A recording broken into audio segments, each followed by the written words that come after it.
Happy Monday morning, everybody. It's Cyber Monday. Who in the world ever thought we would be calling a Monday in our lifetime Cyber Monday? I remember when computers come out and I thought, the hell's this thing? Happy Cyber Monday. Go to JEGS.com and buy some stuff to fix your vehicle up. All right, Herman, what are you going to talk about today? Well, I got on social media on this Monday morning, and I hear that it's Snowball Derby weekend. It's down there in Pensacola, Florida. It is the biggest short track race in the world on asphalt. The Snowball Derby, Pensacola, Florida. I've got a lot of memories. Not as many as a lot of you, though. But I thought enough time has gone by that I would tell you right now why tech inspection is such a big deal at the Snowball Derby. So right now, if you remember, when Chase Elliott, he won the Snowball Derby. He won it, but he didn't get the trophy. He was found illegal over a little technicality. So to keep the cost down at the Snowball Derby, they say you can only run lead. Lead is a product that is very heavy. It's weight, but it's a cheap man's weight. In other words, lead, it's what they use to balance your car tires sometimes. So the rule is you have to run lead because it's cheap. You have to run lead to bring your car up to weight. Well, when Chase Elliott won the Snowball Derby, he had a very expensive piece of weight in the car called tungsten. Tungsten is thought of as very expensive, but boy, you can do a lot of good with it.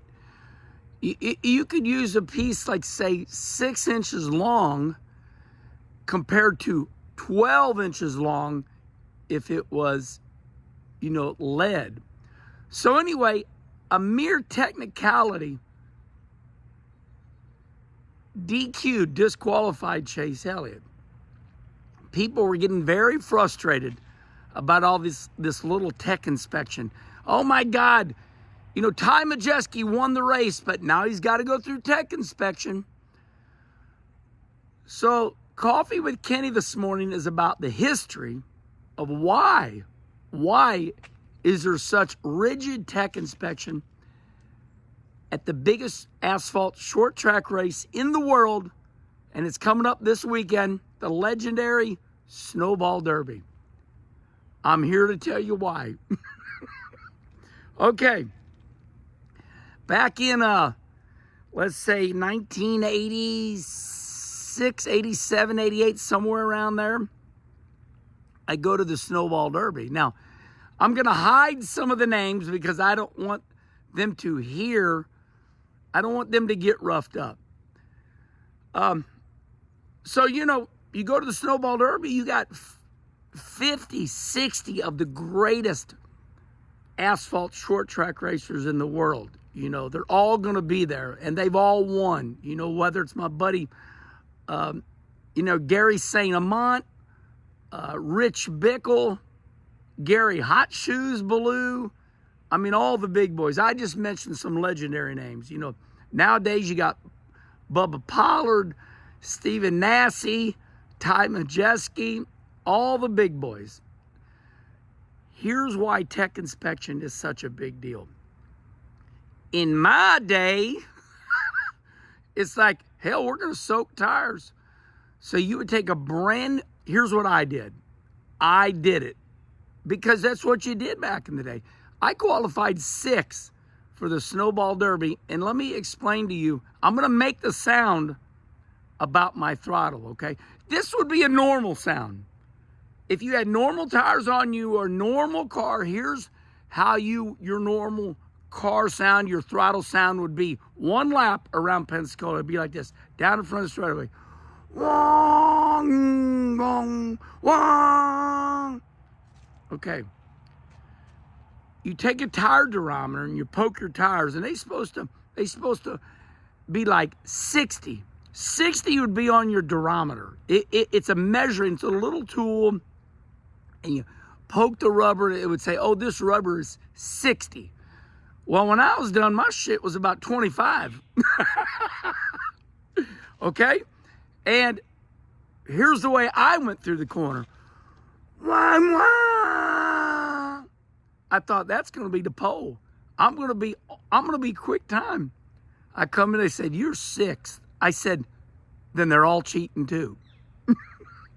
So the night before, I had a good racer help me out because he was a strong man and they all listened to him. So I soaked my tires the night before, and the way you did it back then, it was a man's way. In other words, what I did was I took 200-mile-an-hour tape and I taped my sidewalls off, okay? Taped the sidewalls off. Then I took like a blanket and I cut the blanket 10, 11 inches wide, the width of the tire. Then I wrapped the tire in that blanket. Then I wrapped it, then I taped the blanket on both sides. The key was you didn't want any of this chemical to roll off on the side of the tires.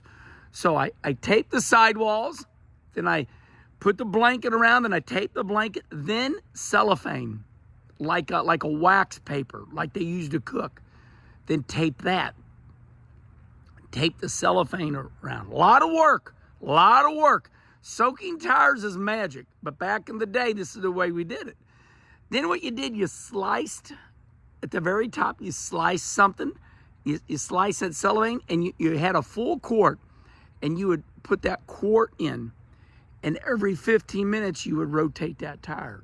You'd sit there, drink beer, get drunk, get high, because that stuff smelled. So you was drinking beer and getting high at the same time.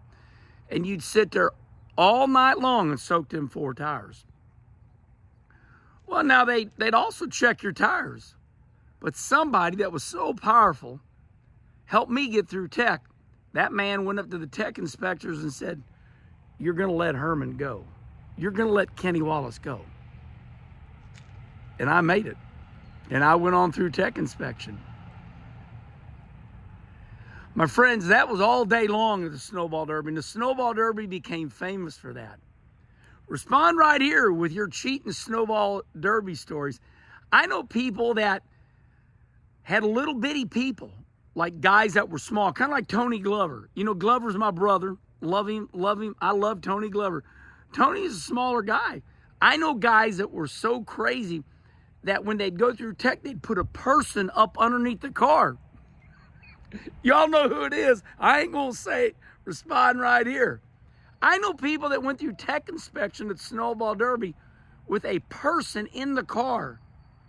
Okay? And then the person would come out of the car and the car would just keep on going. And he didn't get run over because, he'd go out the back.